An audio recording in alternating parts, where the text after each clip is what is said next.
Wonderboy Martin. Muling lalaban ang ating pambato sa Super Bantamweight Division, ang undefeated prospect ng Philippine Boxing na si Carl James Martin alias Wonderboy. Matapos kasi nitong manalo via brutal second round knockout kontra Mexicanong si Anthony Jimenez Salas sa sarili nitong baluarte sa bansang Mexico.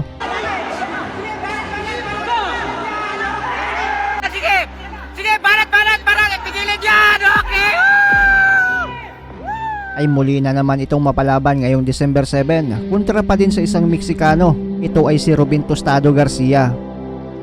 May nakakatakot na record itong si Martin na 24 wins, 0 loss, 19 via knockout, habang may record naman itong si Ruben Tostado Garcia na 27 wins, 14 losses, 10 via knockout. Veterano na sa bakbakan itong kalaban, kaya isang magandang pagsubok ito para kay Wonderboy. Pero marami din ang nagsasabing lalapain lang ito ni Martin sa laban.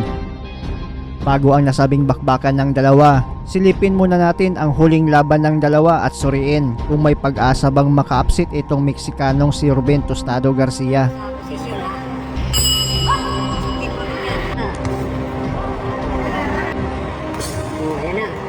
Katawan mes ha, katawan.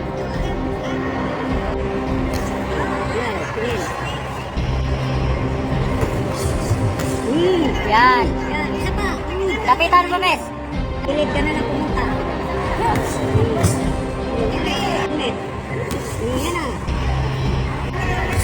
Yan. Yan. Yan.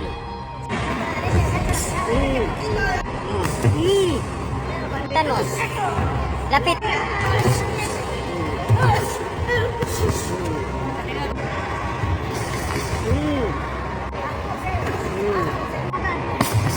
Yan, sige, body, lapitan mo na, sige, lapitan mo na. Yan, tagiliran yan.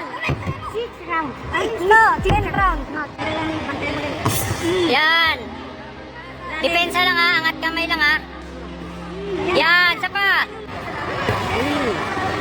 Bumaba yung depensa niya. Yan, palok mo.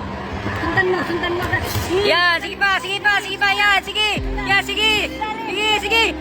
Yan, katawan, sige miss, sige, yan na, trugi na, wala na. Sige miss, diretso. Sige. Yan! Up! Yan, white. Balikan mo agad ha.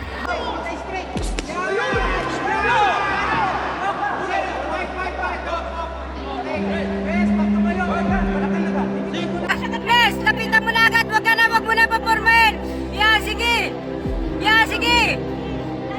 Sige, miss, una. Yan, sige. Yan! Up! Yan! White! Up!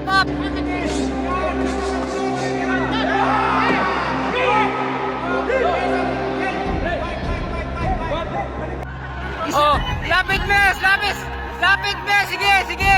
Yan! Sige pa! Sige pa! Yan! Sige pa, miss! Wow! Body uli, body! Yan, sige! Barat! Pigilin yan! Okay!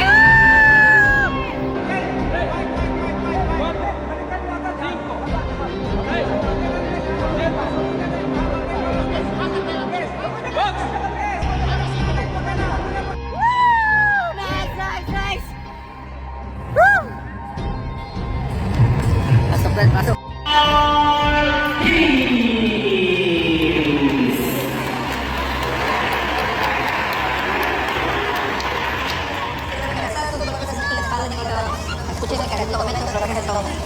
Edivaldo Ortega de plateado en la Guardia Leones con el cochulito Fernando Montiel y el terrible Eric Morales, el pantaloncillo en plata, el hombre de la Guardia mexicano que peleó más veces en el Madison de Nueva York, el Indio Orteni, que son una gran responsabilidad. Yo por eso de boxeador no era ni el terrible ni el cochul, mi querido Fernando. No, con mucha experiencia obviamente, pero su rival Tostado García. Con su jab de derecha, se ve rápido de manos, pero ahí está Tostado, el jalisciense. Edivaldo es un peleador Veterano, yo lo conozco de hace muchos años, escalador, pero... Y bueno, pues yo lo veo que ha tomado las cosas en serio. Y ahí está, castigando arriba con golpe recto, tenerlo lejos, a aprovechar que tiene los brazos más largos, pero ahí está el tratando de meterse a la guardia de su adversario en este momento donde intenta hilar una buena combinación ahí en corto Fernando Montiel. No, nada, parece que lo pusieron mal atostado. ¡Oh! Tiene buena izquierda ese Indio Ortega, le borré. ¿Qué me amigo, hombre? No, ¿cómo crees? 10-9, una pelea, un primer round muy a lo primero, tuvo Liga Mexicana y tiene el récord de más peleas en el Madison. Se agazapa García, Tostado García, ahí metiéndose en corto para tratar de... Cansa para meter las manos. Tal vez no se ha terminado de acoplar. Se lo está dejando llegar sin algún Indio Ortega tomando las cosas con calma, tiene experiencia obviamente, se está dando cuenta que a la izquierda le está haciendo mucho. Buscando justamente con golpes arriba en la combinación de 1-2, derecha e izquierda. Los ataques, pero el jalisciense se mueve con habilidad y busca meterse a la guardia de su oponente, Eric el Terrible. Rubén el Tostado García, porque el Indio no es para el Tostado García. Ahí está Ortega buscando el golpeo. El hombre de rojo y verde que va hacia adelante es muy combativo y ahí está buscando el cambio de golpes, al cual rehuye Ortega, que no quita la intención de manejar su distancia, de estar ahí adentro y luego salir. Y buena a la izquierda con uppercut, lo deposita en la lona en un golpe preciso, certero y contundente para el... Azulejos fuerte que el que pega con madre. Vemos cómo tiene decisión Edivaldo y va sobre él. Ya lo trastabillea, pareciera que va al final. Busca con golpes al cuerpo, ambas manos. Y pues pareciera que va a finalizar esta pelea. Yo pienso que ella ha sido insistente con el golpe abajo. Mira, si te das cuenta, está golpeando abajo porque está dando cuenta que el rictus de dolor que presenta este Tostado García. Y el golpe fue preciso, perfecto y con potencia. Y otra vez arriba lo vuelve a tambalear, se va a la lona. Toca el guante con la lona para tratar de recuperarse y llegar a la ruta final de este episodio y tratar de el golpeo, y aprovechó para tomar unos segundos en el conteo de protección. Vamos a ver si resiste. Le faltan unos segundos al round en el momento caliente donde está castigando con buenas combinaciones. Ahí está la intervención del referee Daniel Duarte. Interviene de manera